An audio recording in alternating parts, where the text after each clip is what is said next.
This is one of the worst things I've seen in a long time. Now, this video, as you can see, is titled by Basil the Great here. A 13-year-old girl speaks about what it's like being in school with, quote, Asian folks. Absolutely horrific. Now, they're not just Asian folks. And I'm sure this video is quite old. I think it's about a decade old. But it's the first time I've ever seen it. And, I mean, it's genuinely heartbreaking.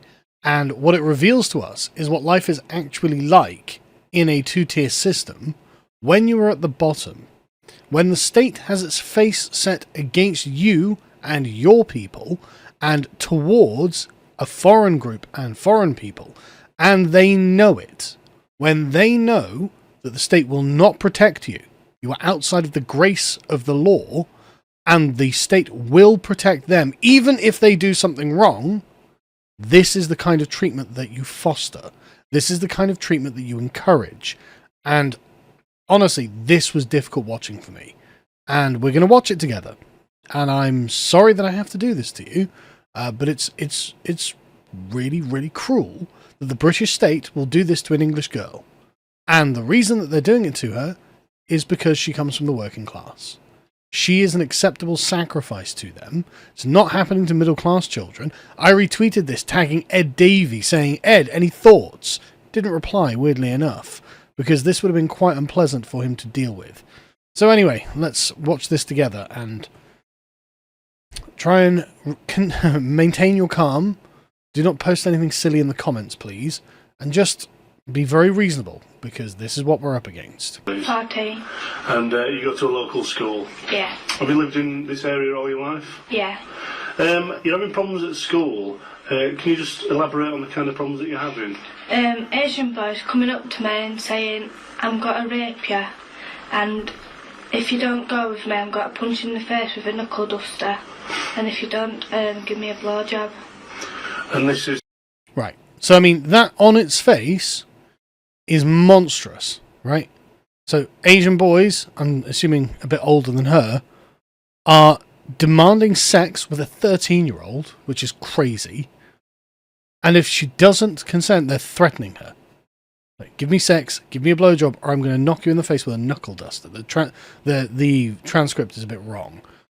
Presumably it was done by AI and they didn't catch her accent.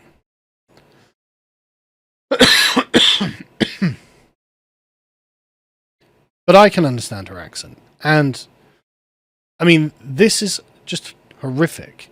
And this is what young men can be like when the power structure doesn't care what they do.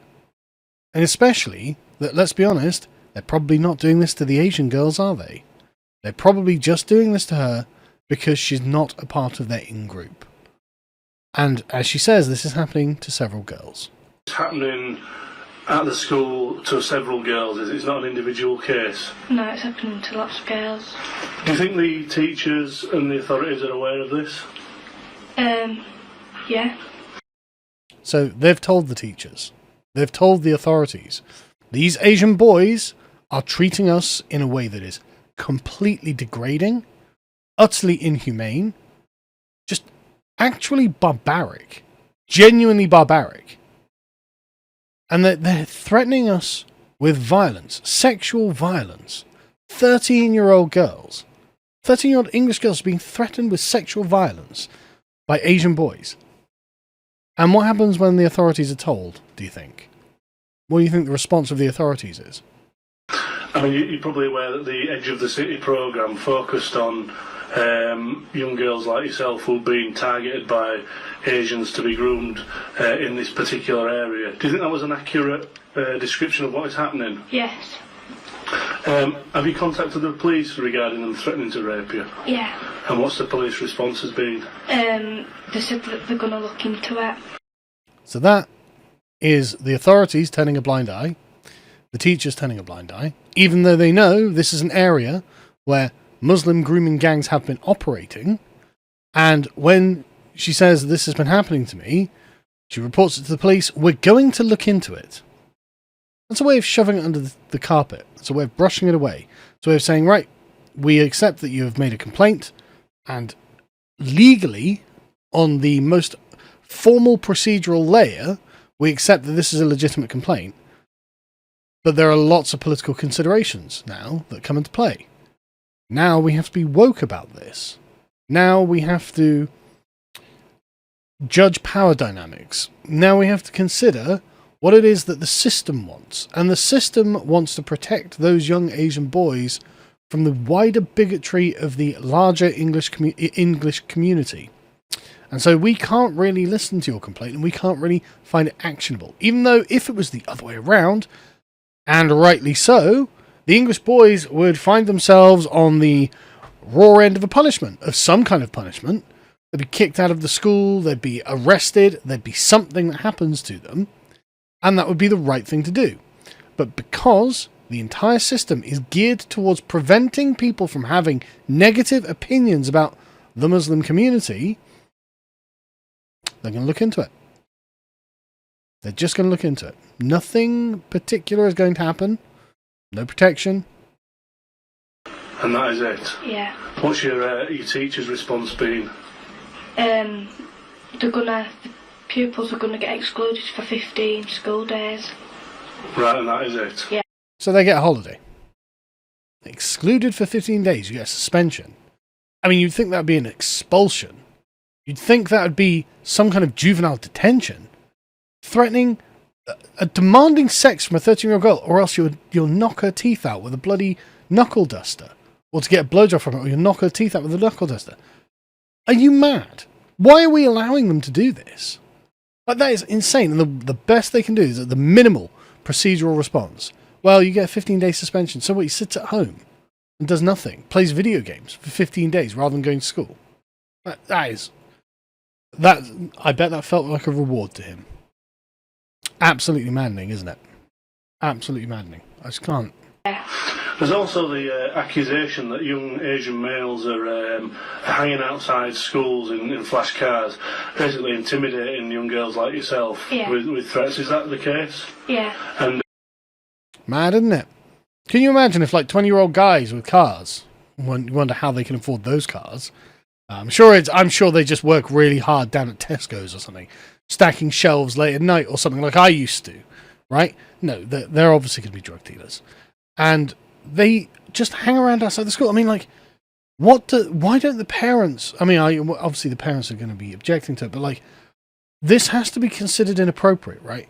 Why can't they be put on a sex offenders registry as paedophile predators that they clearly are, and ban them from being within a certain distance of a school? And then if they turn up at the school, the police have got just cause to arrest them.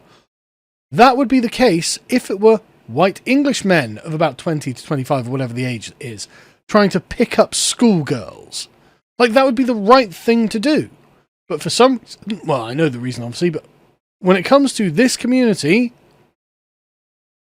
nothing at all is actionable. And it is absolutely infuriating.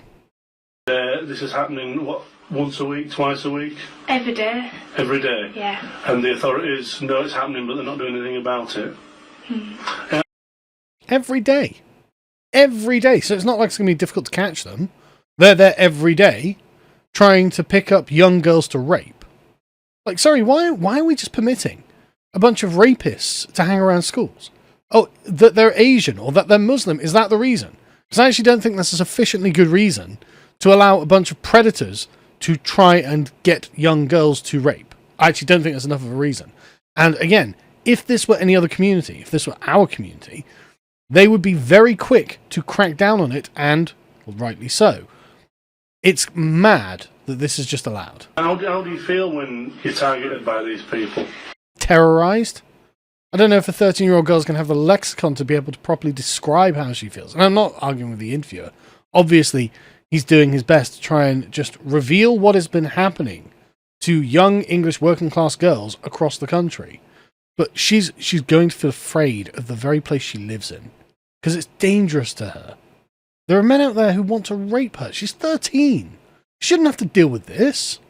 I feel intimidated by him and scared. And that is a power play. They know what they're doing. They know that the authorities are behind them when they do what they do. They probably don't even realise why the authorities are behind them. They probably aren't really particularly aware, but what they will notice is that we are a weak society, because a strong society would not permit this to happen. A strong society would not allow foreign men to intimidate our girls, right? A strong society, the first time it happened, we would punish whoever did it and make an example of them. We're like, right, you're getting the maximum that we are allowed to give by law, and we're going to make sure it's very public. We're going to make sure that everyone else is aware that this is what we do when foreign men intimidate and threaten to rape our children. Right? That's what we should be doing. However, because we are an insane, woke, politically correct hell state, we've decided, oh, well, that means we need to protect the Muslim community from a negative characterization that may be incurred by members of this community threatening to rape children. The teachers turn a blind eye, the police turn a blind eye, and if they are forced to do something because young boys or teenage boys are threatening with violence to demand sexual favors from teenage girls, they get 2-week holiday. They get to go off school for 2 weeks. It's maddening. It's absolutely maddening. This is what it means to be the second-class citizen in the two-tier society. It is not just that the legal system is set against you, and you will never really properly get justice. This is what it is like on a daily basis, when there is a protected, favoured class that the state gives grace to at your expense. This is the vile reality of it. And man, I can't stand it. Like I said, I would really appreciate it, guys, and I know this has been really frustrating. Make sure you don't say anything stupid in the comments. We are on YouTube, of course. Please be good. I would like to remain in YouTube's good graces. I'm not casting aspersions. I'm not saying that the Muslim community is at whole fault for this or anything like that. I think our authorities are at fault for this, because our authorities, if they were to punish this kind of criminal behaviour as it ought to be punished, well, it would disincentivize it from any other criminals, because every community has their criminal element. It's just that we are allowed to police our criminal element, and for some reason, we don't police theirs. For some reason, this is allowed. This is completely unacceptable. And if we just applied the law without fear or favour, like they claim that they do, then this wouldn't be happening. But it is happening, still, to this day, and we still have the problem of politically correct police forces and institutions, like the schools, being crippled by it. And this is what the young girls have to deal with. And again, this is just a girl being intimidated. There are far worse stories, but this is daily life for these young working class girls.